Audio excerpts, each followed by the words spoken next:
नमस्कार। तो इंट्रोडक्शन अपन ने पिछली क्लास के अंदर पढ़ लिया है बहुत ही अच्छे से। तीन चार टॉपिक जो थे अपने बहुत इंपॉर्टेंट टॉपिक थे इस चैप्टर के अंदर, उनके बेस के ऊपर बहुत सारे क्वेश्चन आएंगे। उम्मीद है कि आपने बहुत अच्छे से उनको पढ़ा है। ठीक है, आज हम बात कर रहे हैं एक इंपॉर्टेंट टॉपिक की, उसी चैप्टर से, जिसका नाम है पाइथागोरस थ्योरम। ठीक है, पाइथागोरस थ्योरम अप्लाई की जाती है राइट एंगल ट्राइंगल के ऊपर। ठीक है, ये रहा अपना राइट एंगल ट्राइंगल। इससे आप अच्छे से वाकिफ हो, मैंने बहुत अच्छे से समझाया है। परपेंडिकुलर, इसको भी आप जानते हो, इसको बोलते हैं बेस, और ये हमेशा सेम रहती है किसी भी राइट एंगल ट्राइंगल के लिए। 90 डिग्री के जस्ट सामने की साइड हाइपोटेनस होती है, या फिर लॉन्गेस्ट साइड, जो सबसे बड़ी साइड होती है राइट एंगल ट्राइंगल की, उसको बोलते हैं हाइपोटेनस। ठीक है, तो इसका जो बेसिक सेंटेंस है, पहले तो मैं आपको सेंटेंस बोल के समझाता हूं सेंटेंस का मतलब। ठीक है, क्या है sentence? In a right angle triangle, एक जो समकोण त्रिभुज होता है, राइट एंगल ट्राइंगल होता है, उसकी अपन बात कर रहे हैं। In a right angle triangle, sum of square of sides forming right angle is equals to the square of longest side और opposite side of 90 degree.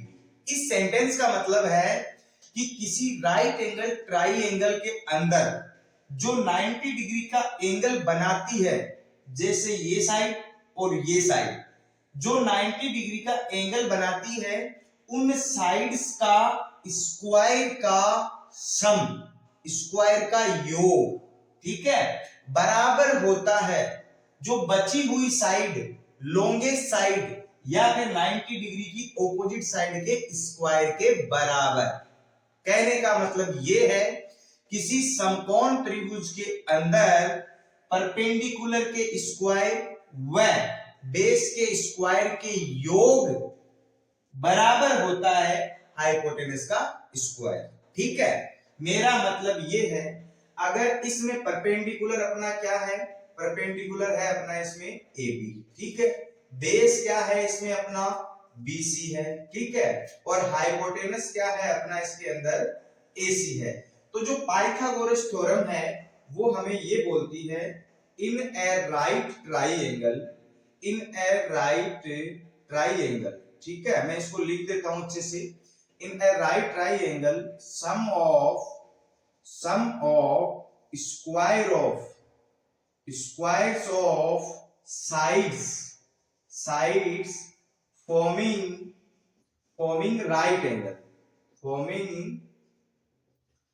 Right angle is equals to the, या फिर is equals to the square of longest side. ठीक है, या फिर hypotenuse, या फिर आप लिख सकते हो opposite side of right angle. ठीक है, इस जो सेंटेंस है उसका मतलब है कि इसके परपेंडिकुलर, मतलब AB का स्क्वायर प्लस इसका जो बेस है क्या है BC का स्क्वायर बराबर होता है इसके हाइपोटेनस, जो कि क्या है AC के स्क्वायर के बराबर होता है। ठीक है, इस सेंटेंस को समझने के लिए अगर आप इसको 4 मान लेते हो और इसको 3 सेंटीमीटर मान लेते हो, माना कि ये 4 है और ये 3 सेंटीमीटर है, और आपको पूछ लिया जाता है कि AC कितना होगा, तो ये जो पाइथागोरस थ्योरम है ये हमें ये बोल रही है कि परपेंडिकुलर का स्क्वायर मींस 4 का स्क्वायर प्लस बेस का स्क्वायर मींस 3 का square is equals to AC मतलब हाइपोटेनस का स्क्वायर। ठीक है, तो हाइपोटेनस मतलब AC के स्क्वायर के बराबर 4 4 जा 16, 3 3 जा 9। ठीक है, AC के स्क्वायर बराबर कितना आ जाएगा अपने पास 16 प्लस 9 25, और स्क्वायर अगर एक साइड से अपन हटा देंगे तो दूसरी साइड क्या चल जाएगा, दूसरी साइड की जो भी नंबर है वो किस में चली जाएगी, अंडर रूट में चली जाएगी, और अंडर रूट 25 की वैल्यू क्या होती है 5 होती है। मतलब हमारे पास जो हाइपोटेनस है वो कितने सेंटीमीटर आ गया है, 5 सेंटीमीटर आ गया है। कहने का मतलब ये है, किसी भी राइट एंगल ट्राइंगल की दो साइड अगर आपको दे दी जाती है, चाहे वो परपेंडिकुलर और बेस हो, परपेंडिकुलर और हाइपोटेनस हो, बेस और परपेंडिकुलर हो, बेस और हाइपोटेनस हो, आप तीसरी साइड निकाल सकते हो, आपको चाहिए सिर्फ दो साइड। तो पाइथागोरस थ्योरम जो है इंपॉर्टेंट है बहुत ज्यादा, इस चैप्टर में काम भी आएगी आपके और ये लाइफ में काम आएगी आपके, ठीक है। तो इसको आप अच्छे से पढ़ लीजिएगा, नोट करना चाहो तो कर लीजिएगा। एक बार फिर मैं आपको दोहरा देता हूं, पाइथागोरस थ्योरम आपको ये बोल रही है किसी भी राइट एंगल ट्राइंगल की वो दो साइड्स जो राइट एंगल बनाती है उनके स्क्वायर का सम बराबर होता है बची हुई तीसरी साइड या फिर लॉन्गेस्ट साइड या फिर 90 डिग्री के जो सामने की ऑपोजिट साइड होती है वो उसके स्क्वायर के बराबर होता है, ठीक है। तो ये था मेरी तरफ से आपको टॉपिक पाइथागोरस थ्योरम जो कि इंपॉर्टेंट है, मैंने आपको अच्छे से विद एग्जांपल समझा दिया है।